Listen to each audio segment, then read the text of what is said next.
Hello, everybody. My name is Andy Stirling, and I'm a denizen of an outfit called the Science Policy Research Unit at the University of Sussex. And I've been rather rashly asked, but it's a great pleasure, to give a little talk about some of the key themes in my research over quite a few years now on science and innovation and the hidden politics of uncertainty that lies behind those buzzwords. So let's kick off. A starting point, I think, for thinking about the issues themselves and why I've been so motivated to get involved with them is just to think about the magnitude and the depth of the various existential problems around the world right now. Problems of war, of massive and growing inequalities, of resource depletion, alarming environmental degradation around the world, and of course threats to the global climate.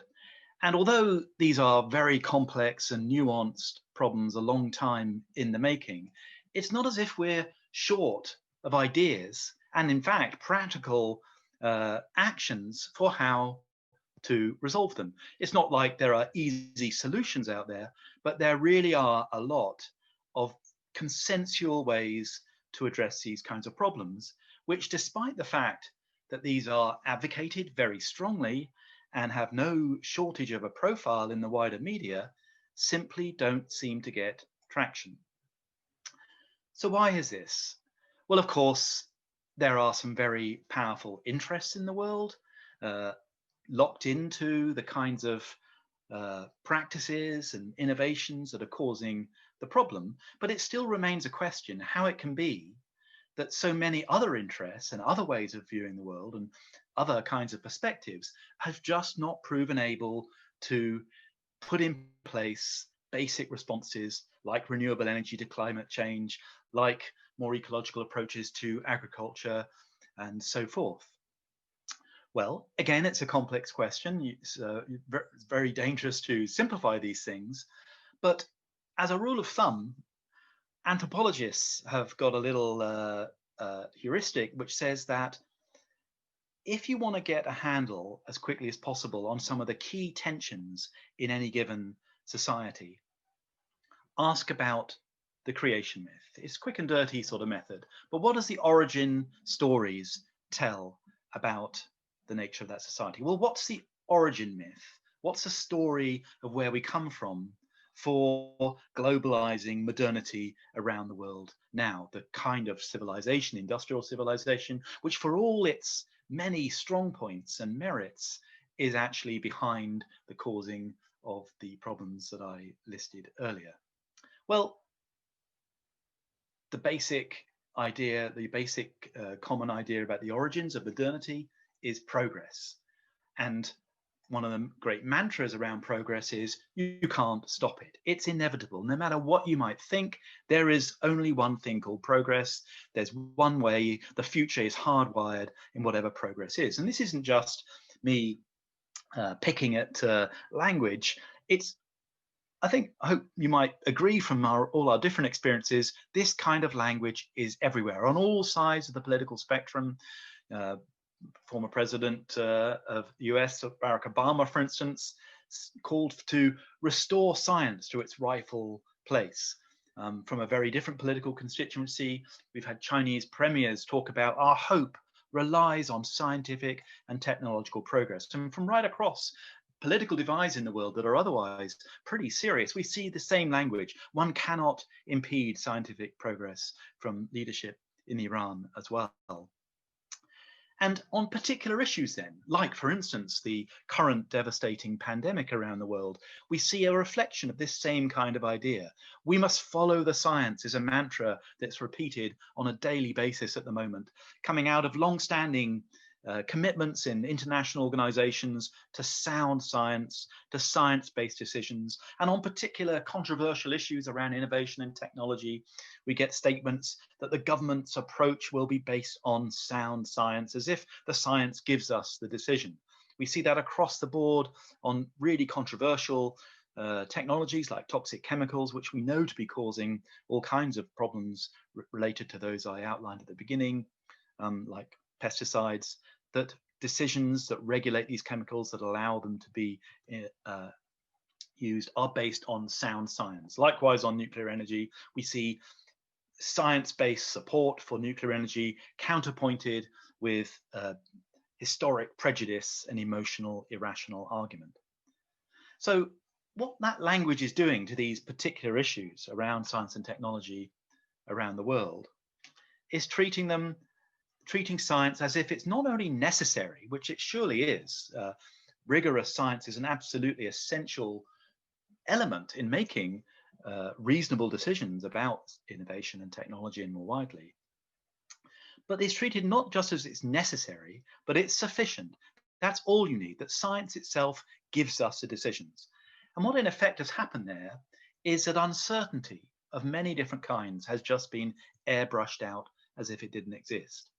So behind this kind of idea then is something put into words particularly clearly by the former president of the Academy of Engineering. History is a race to advance technology. Note it's a race. A race is something that is the only thing that matters is how fast you go along a single track. Technology then, in this view, will determine the future of the human race. Again, that word race, not the other way around. Not that it is humanity that determines the nature of technology, but technology which determines the future of all humanity. The challenge of different governments around the world is to strive to stay in the race. Some governments and businesses want to win the race, others are a little bit more sanguine about it, but nonetheless, the race is a central innovation race, the science race is a central feature of all this sort of vision. And crucially, the role of the public in this view of the Royal Academy of Engineering is to give technology the status it deserves, to stand back, to admire a performance going on without it being something that the public of many different forms can really affect, influence, steer, or shape.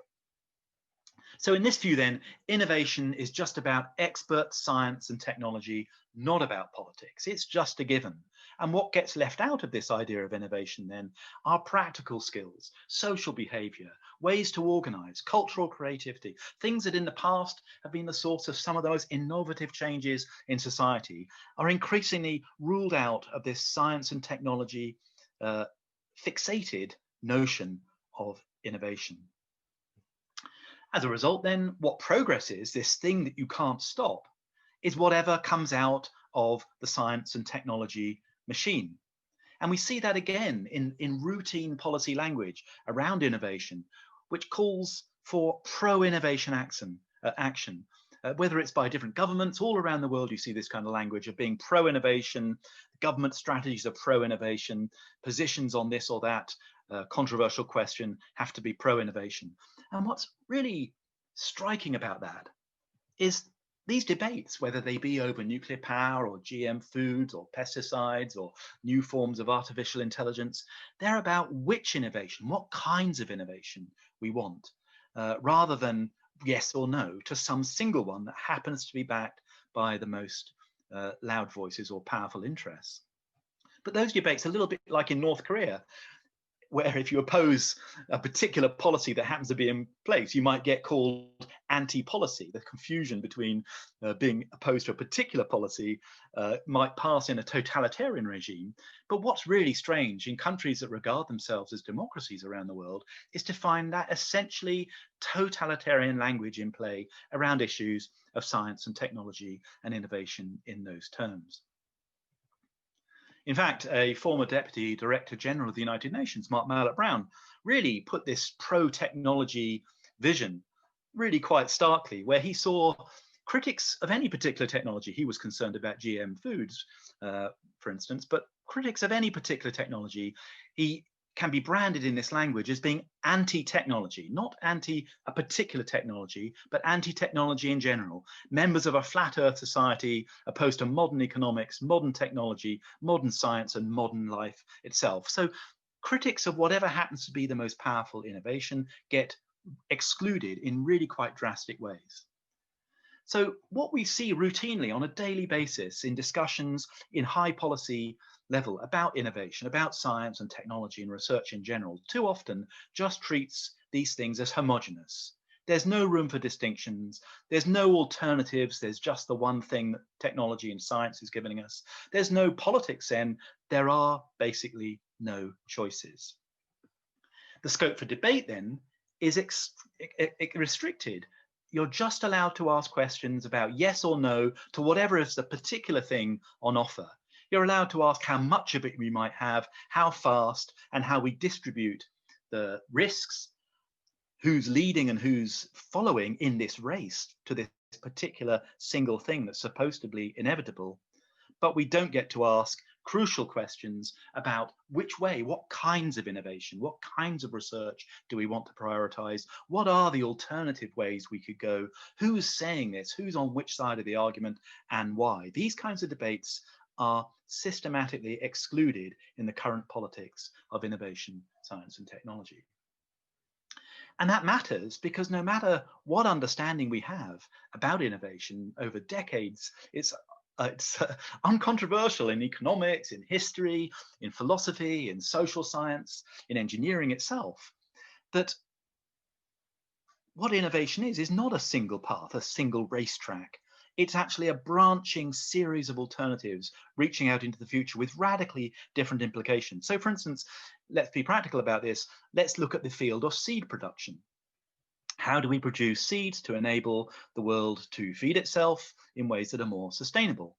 Well, there's a whole lot of very loudly proclaimed high-tech, technology, science-intensive methods, transgenics, cisgenics, apomixis. We tend to call GM as if it's one thing, but actually there are many different forms and applications of advanced biotechnology in seed production, and they have very different political implications. It's not just GM, yes or no. But also alongside that, equally, there are other kinds of innovations. There's conventional innovation practices for developing new seeds, which remarkably rapid progress has been made in many of those. There's marker-assisted genetics, where you use advanced biotech to accelerate and make more precise some of the things that can be done with seeds, but not actually intervening in the genome itself to modify the genome itself. And then beyond that, there are all kinds of social and organization innovations, participatory breeding, open source breeding, new platforms for farmers to engage with each other to identify what kinds of seeds might suit what are, in fact, after all, very diverse agricultural contexts around the world, rather than simply these monocultures produced by advanced technology, typically in the global north. So social and technological innovation in this field, like any other, are branching choices.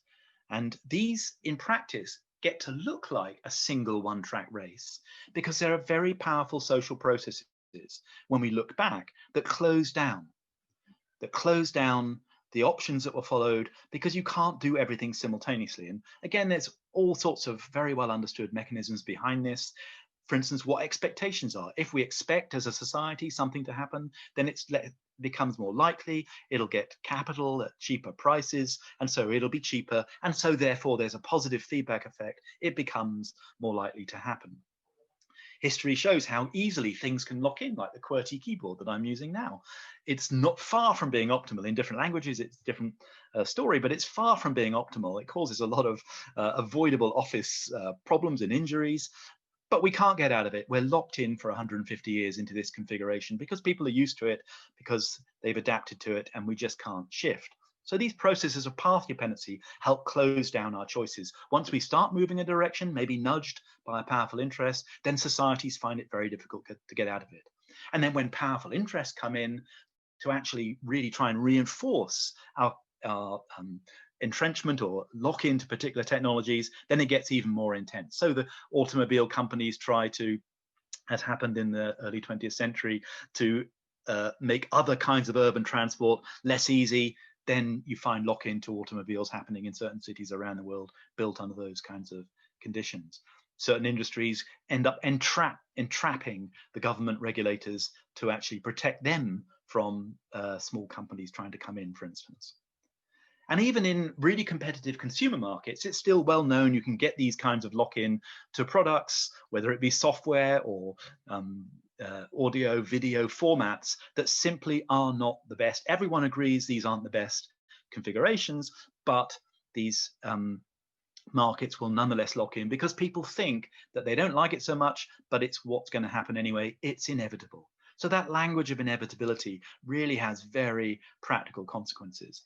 And likewise, just to give you another quick example, the same kind of issues affect not just seeds, as I gave before, but every area of technology: chemicals, materials, transport, and here energy, where even when we're trying to face the really daunting challenge of zero carbon, even when we're under that kind of constraint with a very specific target, we still find ourselves faced with a almost embarrassing variety of different ways in principle that we could actually try to address that challenge. All kinds of different renewable energy, very, very large continental scale infrastructures, or integrated into houses and the home, developed by grassroots action among citizens themselves, different technologies, of course, but then we also have nuclear power, we have carbon capture and storage that could be plugged on the end, so say protagonists for taking carbon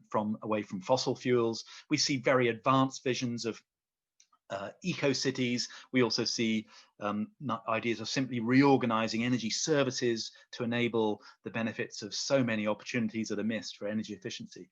Now, the point is you can't do all of those things at the same time. So although they may each be in principle possible as a way to optimize the infrastructures, once you start down one path, like for instance nuclear power, then you make it more difficult for the others to actually be followed. So for instance, in the UK at the moment, we see this remarkable fixation with nuclear power has to be part of the mix, even though the actual economic and environmental and wider performance of nuclear power is becoming so markedly, obviously inferior to that of other electricity supply technologies. So these are processes of lock-in that we see in different ways all around the world. Everything's subject to it. It's not a criticism of any particular technology. There's no technology that can't be subject to lock-in. The problem is that these ideas of progress being a one-track race mean we don't talk about these issues. So none of the technologies I've mentioned should be taken as me criticizing them. I'm just saying the reason that we tend to talk about them in this kind of inevitable way that we do is because we're not being grown up about debates about innovation and uncertainties around them.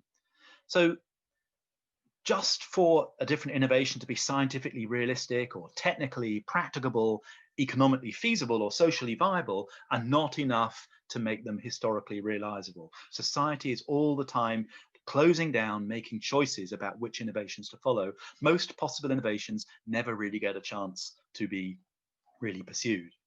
And then when you get out into the wider hard-nosed world of business and international politics, you find techniques like risk assessment used to govern these technologies, to regulate them. For instance, risk assessment techniques are prescribed by the World Trade Organization with very serious sanctions if countries don't use them, which require that precise numbers be placed on how safe or unsafe different technologies are, meaning we only get to ask questions about, for a particular technology it's been followed, is this safe? Actually, more usually, in my experience on advisory committees looking at these kinds of risk, you ask, is it safe enough? Is it tolerable? And actually, most frequently, is it at least no worse than the least safe existing comparator? So some new thing coming in, you have to show that there's actually nothing existing that is less attractive than that could be causing more risk. And so typically there's a lot of things that are very risky on the market already, and the fact that they're already there means it's very difficult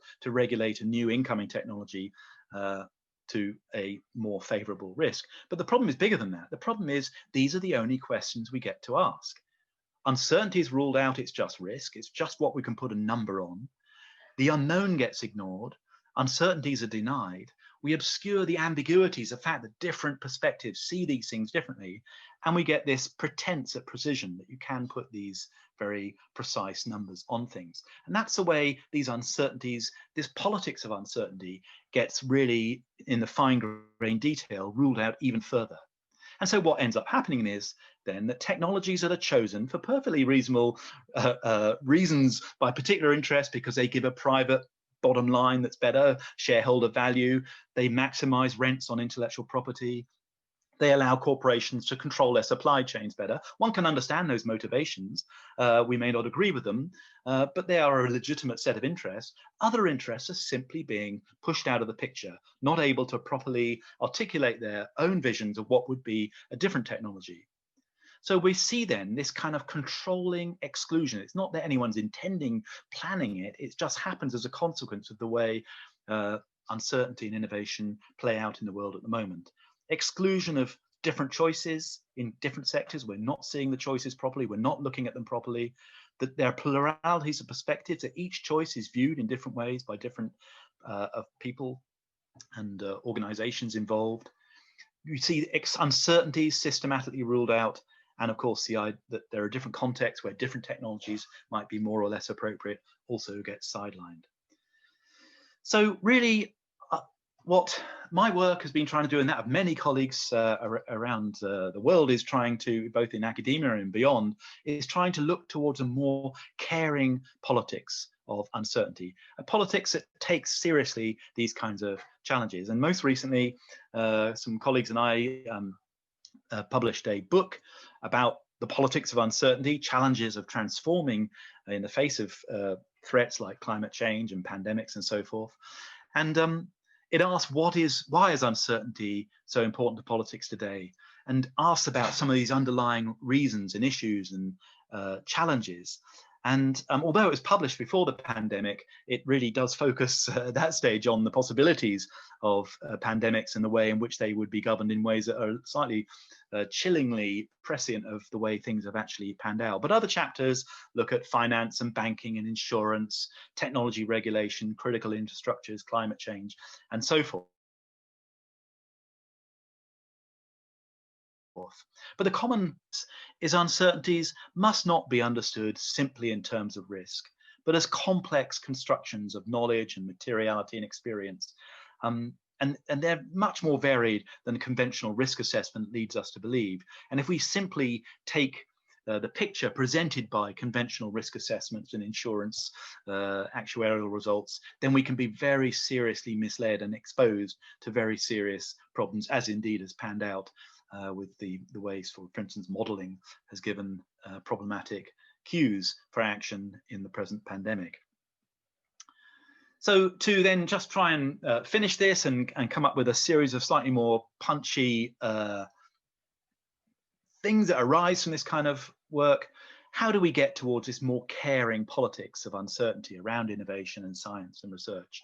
Well, the first thing I'd say is we should reject the fallacy that people and the earth are objects for technical control. Control is an experience that's perfectly legitimate. It's a very important one in our lives. We switch on a light switch, we ride a bicycle, we expect it to behave in a controlled way. But it's not reasonable to expect those same relations of control to extend beyond our interaction with a particular working machine. So to try and control the world, to try and control society, really is a deep fallacy, because these are not systems that are subject to control, and attempts to do it result in us deluding ourselves. And part of that delusion then is this pretense at precision, pretense at predictive power, which repeatedly falls down, but keeps on going because it's so necessary to sustaining this kind of modernistic myth of progress. We need greater humility and rigor about risk. It's not the risk assessment should be thrown out like the baby with the bathwater, but we really need to pay much more attention to the kinds of uncertainties that get missed out in a typical risk assessment as applied to, for instance, new technologies.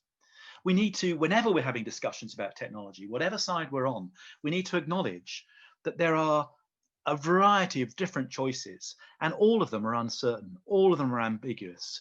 So we need to be a little bit more humble, a little bit more gentle, mutualistic with each other in how we talk about technologies and wider policy choices generally.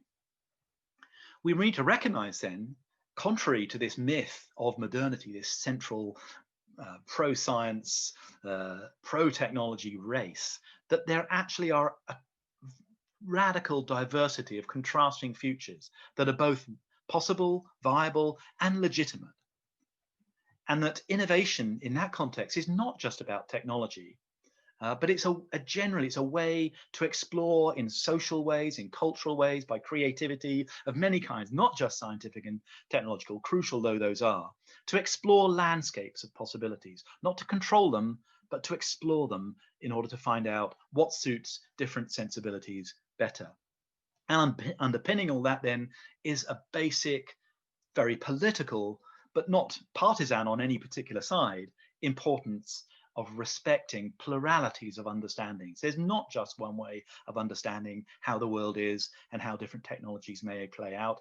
There are a multitude of different reasonable values which come up with different conclusions. There are different interests in the world. It's not like any of them are potentially inherently good or bad, but they are different, and we can expect science to give us different answers depending on which interests are most influential. And there are different ways of life as well. So these are the kinds of practical message that come out of this work, just to be a bit more mutualistic, a bit more careful about how we discuss these things. So in summary then, it means trying to detach ourselves from this idea that there's a controlling cockpit in innovation, and that the earth and the people in it are basically to be regarded just like a machine might be regarded, as objects of control. And that as part of that, there's just one way forward, as we hear so often in politics, even beyond the world of science and innovation. And recognize, going back to the first slides I began with, that so many of the limited, albeit limited, areas of progress that we've seen, and we may all view them differently from different standpoints, with women's rights, with gender equality such as it is, with demise of coloniality, the end of slavery, the way in which racism is increasingly challenged in our societies. All these areas of progress could not have been achieved simply by policy, evidence-based policy from some controlling cockpit. They were achieved by mobilization, by collective action, by civil society struggling in democratic ways to actually effect change and encourage and pressurize government and business and other entrenched interests, including academia, to actually take a turn, help support alternative possible ways of doing things. So in that regard then, the plurality of the Sustainable Development Goals, for instance, is a real positive thing, because it shows that there are a multiplicity of choices. There's not just one way forward, and that just as the Sustainable Development Goals themselves came out of politics, environmental politics, human rights politics, emancipatory politics around the world, and help now us steer innovation. So it's a way of recognizing that in the end, the directions taken by science and technology and innovation have always been steered in the end by these distributed forces, this kind of murmurating movements of political culture as they move around. They're not given to us by technical expertise. These play crucial roles, but the real directions are set by social movements. And we can talk more rigorously, more democratically, and more with more empathy about the ways in which values, political values, the politics of uncertainty can help us steer which technological and wider innovation futures we actually may have a chance of realizing. And without that, I fear that the kinds of futures that will unfold may be a lot more grim than they actually need to be. So that's what I'm working on. I look forward to some discussions about what that might entail, but thanks for now.